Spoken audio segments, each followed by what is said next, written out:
The soldier scrambled down the mountainside. He slipped on some gravel, then he got his balance and ran on. "Saul and his soldiers are coming," he said to David. "King Saul is coming with thousands of soldiers." No longer a boy, David and his 600 men quickly climbed up into a big cave where they could hide. The cave was very dark and still.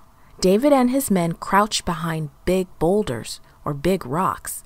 They barely breathed. David and his men had been running away from King Saul and his soldiers for months. King Saul had made it known that he wanted to kill David. Why?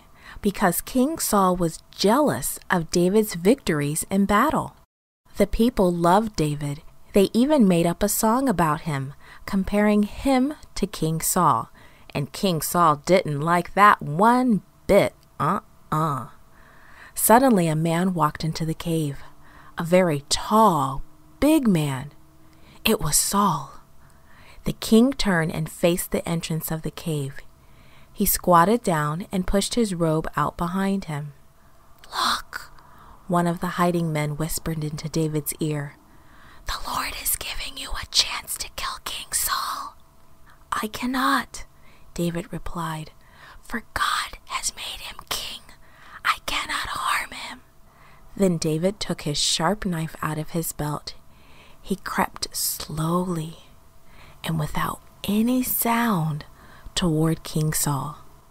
Then he reached out, cut off a piece of the king's robe. David crept back to his men. But then he began to feel bad about cutting the king's robe. When Saul stood up and left the cave, David followed him. "My lord, the king," he shouted.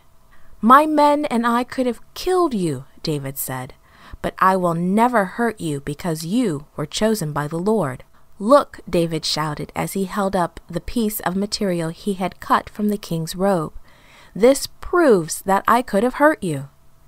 "Is that really you, David?" Saul called back. "You are a better man than I am," he said with tears running down his face. "You have been merciful. I know that you will surely be the king of Israel after me.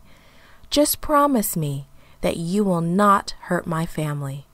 So King Saul and his 3,000 soldiers began the long trip back home.